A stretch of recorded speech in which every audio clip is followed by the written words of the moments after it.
नमस्कार एवरीवन। पिछले वीडियो में हम लोगों ने रिलेशन की कुछ प्रॉपर्टीज पढ़ी थी। अब हम उसी प्रॉपर्टीज के बेसिस पे कुछ क्वेश्चंस देखने जा रहे हैं। फॉर एग्जांपल मैंने मान लिया कि मुझे एक सेट दिया गया है ए जिसकी वैल्यू डिफाइन की गई है 1 2 3। हम कुछ रिलेशन लेके चल रहे हैं और हमें चेक करना है कि वो किस किस प्रॉपर्टी को सेटिस्फाई कर रहा है। फॉर एग्जाम्पल मैंने पहला रिलेशन दिया हुआ है 1 1 2 2 3 3 एंड 1 2। हमें सिर्फ तीन प्रॉपर्टी के लिए डिस्कस करना है। जो हमारी पहली प्रॉपर्टी है वो रहेगी रिफ्लेक्सिव, हमारी दूसरी प्रॉपर्टी है सिमेट्रिक और हमें थर्ड प्रॉपर्टी दी गई थी ट्रांजिटिव। हमें सिर्फ इन तीनों प्रॉपर्टी के बारे में ही समझना है। रिफ्लेक्सिव का मतलब है कि सेट में जितने भी एलिमेंट हैं उन सबका खुद से रिलेशन होना चाहिए। That means a related to a for each a belongs to capital A. That means जो हमारा सेट है। सिमेट्रिक प्रॉपर्टी के अकॉर्डिंग अगर ए का रिलेशन बी से है तो बी का भी रिलेशन ए से होना चाहिए। और ट्रांजिटिव प्रॉपर्टी के अकॉर्डिंग अगर ए का रिलेशन बी से दिया गया है और बी का रिलेशन आपको सी से दिया गया है तो आपको ए का रिलेशन सी से भी मिलना चाहिए। प्रीवियस वीडियो में जाके आप ये प्रॉपर्टीज को अच्छे से समझ सकते हैं। अब हम चेक करते हैं अपने पहले रिलेशन के लिए। हमें सेट में एलिमेंट दिया गया था 1 2 3। अगर मुझे इसे रिफ्लेक्सिव करना है तो 1 2 3 तीनों का खुद से रिलेशन मिलना चाहिए। चेक करते हैं। 1 का 1 से है, 2 का 2 से है, 3 का 3 से। दैट मीन्स ये रिफ्लेक्सिव है। पहली प्रॉपर्टी सेटिस्फाई कर रहा है। अब हम आते हैं सिमेट्रिक में।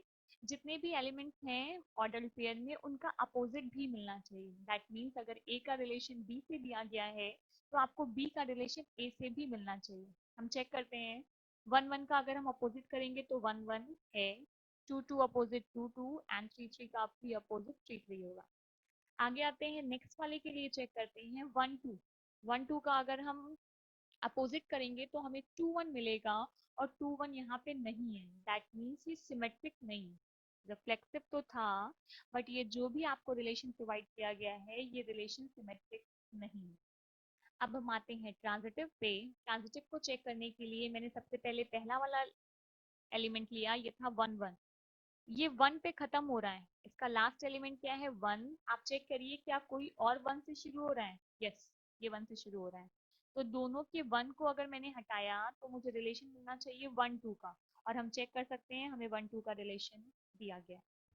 पहले वाले के लिए तो सेटिस्फाई किया। अब हम दूसरे वाले में आते हैं। दूसरा वाला था 2 2। 2 का रिलेशन 2 से है। क्या कोई 2 से शुरू हो रहा है? नहीं। अगर कोई 2 से शुरू ही नहीं हो रहा है तो हमें चेक ही नहीं करना है। नेक्स्ट आते हैं हम 3 3 पे। क्या पूरे रिलेशन में कोई 3 से शुरू हो रहा है? नो, कोई भी एलिमेंट 3 से शुरू नहीं हो रहा है। दैट मीन्स हमें इसके लिए भी चेक नहीं करना है।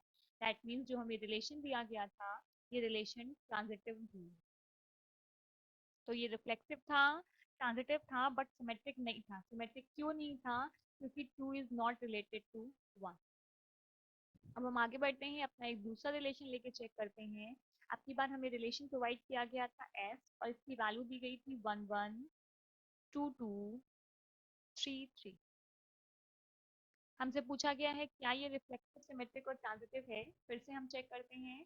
सेट में तीन एलिमेंट्स दिए गए थे अभी भी 1 2 3। दैट मीन्स इसको रिफ्लेक्सिव होने के लिए 1 का 1 से रिलेशन होना चाहिए, 2 का 2 से रिलेशन होना चाहिए और 3 का 3। हमें तीनों रिलेशन मिल रहे हैं।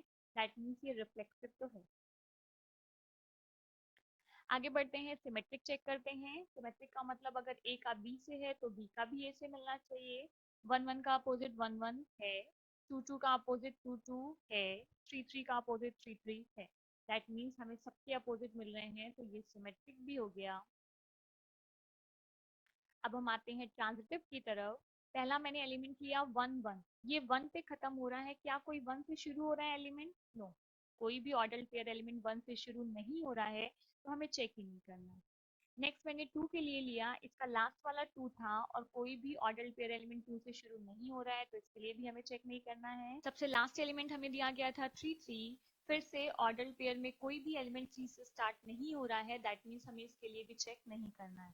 अगर हमने कंडीशन चेक ही नहीं की दैट मीन्स सारी कंडीशन सही है तो ये ट्रांजिटिव भी।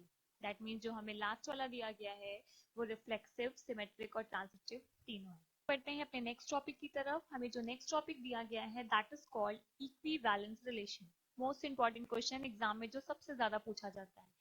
इक्विवेलेंस रिलेशन के लिए अगर मैं लेके चल रही हूँ कि मेरे पास कोई एक सेट दिया गया है ए और आर एक रिलेशन है किस पे, ऑन सेट ए पे।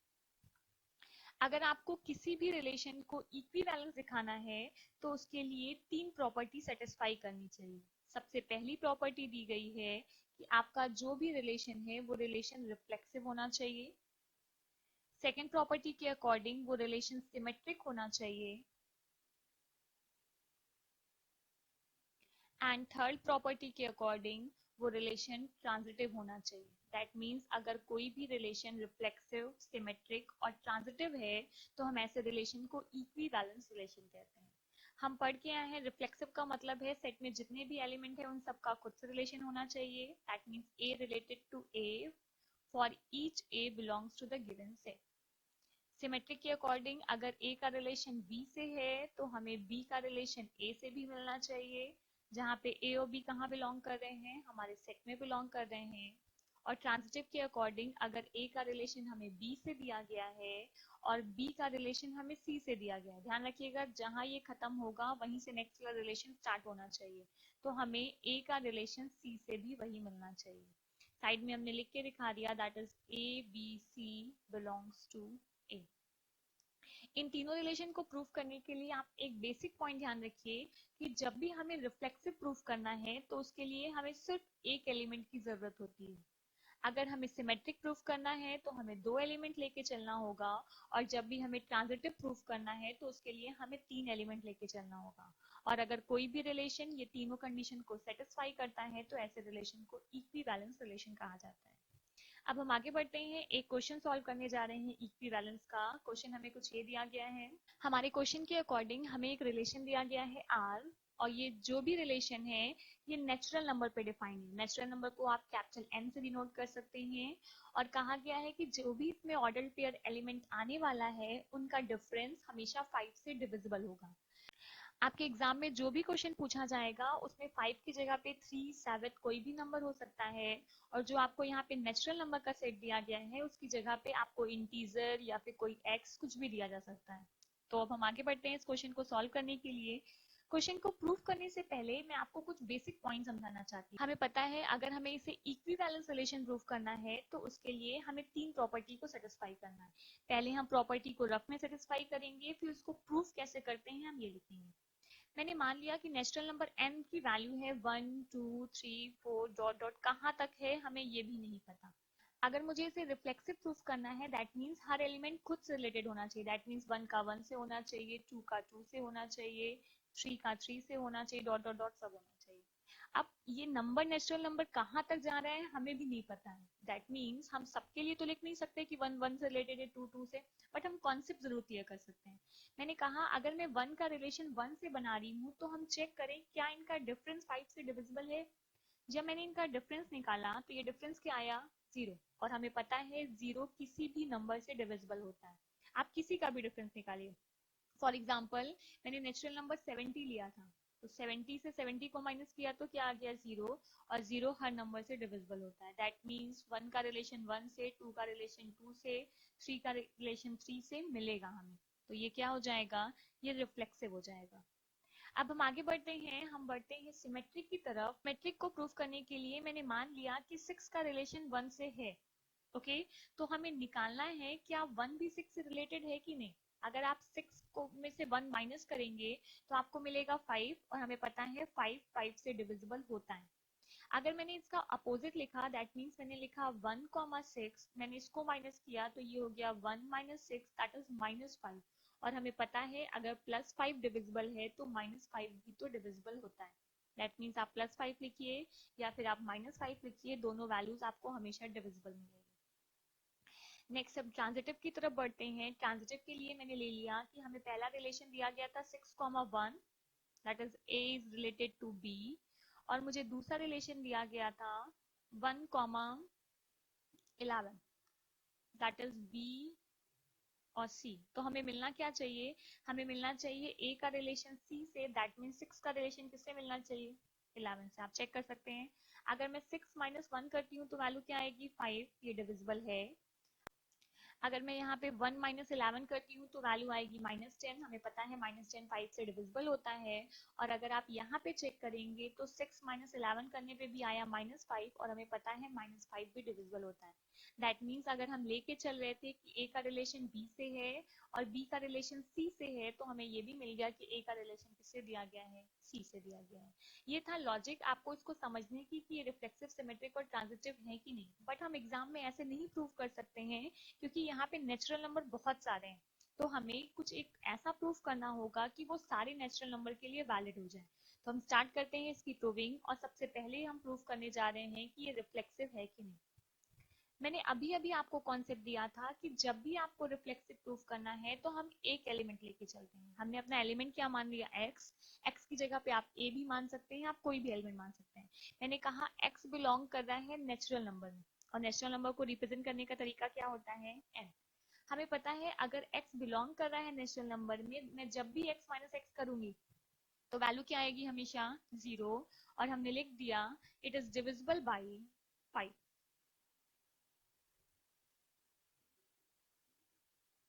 x की जगह पे कोई भी नेचुरल नंबर हो सकता है, x की जगह पे 1 भी हो सकता है, 100 भी हो सकता है, 1000 भी हो सकता है, कुछ भी हो सकता है। सो हमें मिल क्या गया, हमें मिल गया कि जितने भी x हैं वो सब खुद से रिलेटेड होंगे।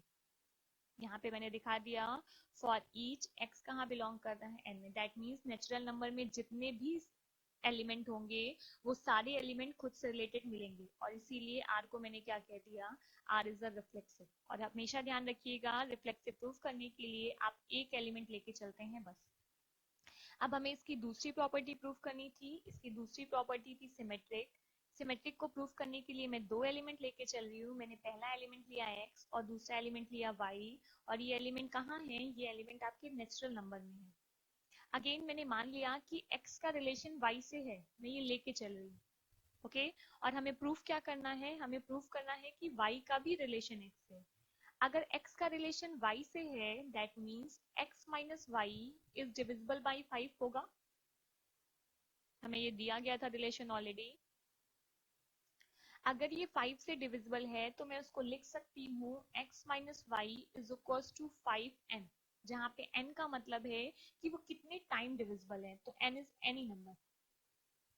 ये पॉजिटिव भी हो सकता है और ये निगेटिव भी हो सकता है। ये सिर्फ हमें ये बता रहा है कि कितने टाइम डिविजिबल है। ओके अब मैंने लेफ्ट हैंड साइड से माइनस कॉमन ले लिया। अगर आप यहाँ माइनस कॉमन ले लेंगे तो आपको मिलेगा y minus x is equal to 5n। Minus को मैंने दूसरे साइड ट्रांसफर कर दिया तो ये हो गया y minus x is equal to minus 5n। इसको हम ये भी लिख सकते हैं y minus x is equal to 5 minus n।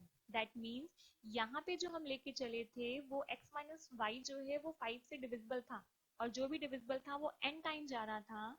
यहाँ पे हमने ये प्रूफ कर दिया कि जो भी y माइनस एक्स है वो भी 5 से डिविजिबल है, सिर्फ ये माइनस टाइम चला जाएगा। दैट मीन्स अगर ये 2 टाइम्स गया होगा तो ये -2 टाइम चला जाएगा।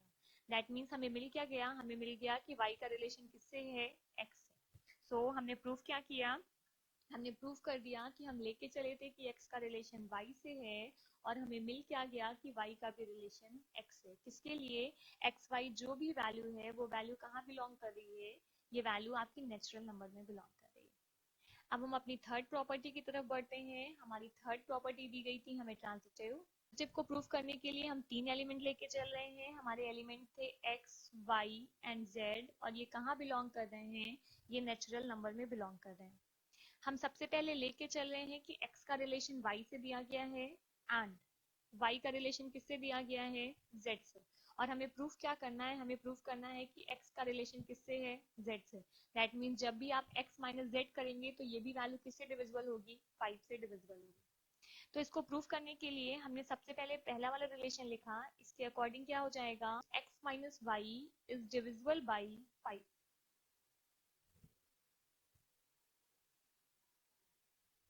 अगेन यहाँ पे हमने लिखा तो यहाँ पे हो जाएगा y minus z is also divisible by 5।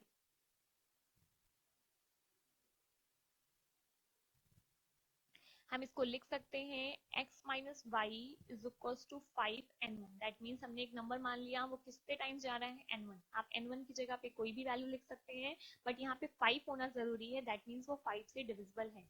और अगर आप इसको लिखेंगे तो ये हो जाएगा y minus z is equal to 5n2। n1 n2 की वैल्यू कुछ भी हो सकती है, वो सेम भी हो सकती है, डिफरेंट भी हो सकती है, कुछ भी हो सकती है। यहाँ पे मैंने इसको इक्वेशन 1 माना और इसको इक्वेशन 2। अब मैंने कहा जो भी आपकी इक्वेशन 1 और 2 आई है आप उनको ऐड कर दीजिए। लेफ्ट हैंड साइड को ऐड किया तो ये हो जाएगा x minus y plus y minus z this is equal to 5n1 plus 5n2। y से y की वैल्यू कैंसिल हो गई, ये हो गया x minus z equals to 5 मैंने कॉमन लिया तो क्या आ गया n1 plus n2। That means यहाँ पे बाहर 5 आ रहा है, तो इसका मतलब है कि जब भी आप x माइनस जेड करेंगे तो वो किससे डिविजिबल होगा, 5 से। तो इसका मतलब आ गया हमें कि जब भी हम x माइनस जेड करते हैं तो इट इज डिविजिबल बाई 5।